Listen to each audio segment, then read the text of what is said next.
তোমরা অনেক ভিডিওতেই অনেকে কমেন্ট করেছো ছোট্ট মাটার কটা দাঁত বেরিয়েছে, সবে 4টে, উপর নিচে দুটো দুটো করে, আরো 1-2টো বেরোচ্ছে। বেশ কয়েকদিন ধরে অতিরিক্ত ঠান্ডাটা একটু কমেছে, এখন সকাল সকালে রোদ উঠে, তাই মাম্মাকে নিয়ে হাঁটতে হাঁটতে চলে আসলাম আমাদের ছোট্ট সবজি বাড়িটাতে। আরো একটা ঘটনা তোমাদের সাথে এই ভিডিওতেই শেয়ার করবো। আর দেখো ছোট ছোট শাকগুলো কি সুন্দর হয়েছে না, এখানে পালং, ধনেপাতা, মেথি, মটর শাক, আরো 1-2টো ভ্যারাইটি হয়েই যাবে। আচ্ছা তোমরা একটু কমেন্টে বলো তো, তোমাদের বাড়িতে যদি এরকম একটা দুষ্টু সদস্য থাকে, তোমাদের ফোনের গ্লাস কতবার ভাঙে? বিশ্বাস করো ছোট্ট মাটা ইচ্ছা করে অনেক সময় ফোনটাকে আছাড় মারে।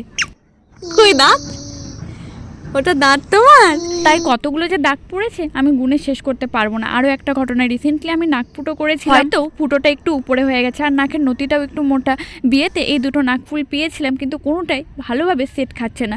আর তার উপর থেকে ছোট্ট মাটা কখনো হাতের বাড়ি দেয়, কখনো মাথা দিয়ে বাড়ি মারে। কতবার যে রক্ত বেরিয়েছে তার কোনো ঠিক নেই। অবশেষে এই নাক ফুলটা নিলাম, কেমন হয়েছে সেটা অবশ্যই কমেন্টে বলো কিন্তু।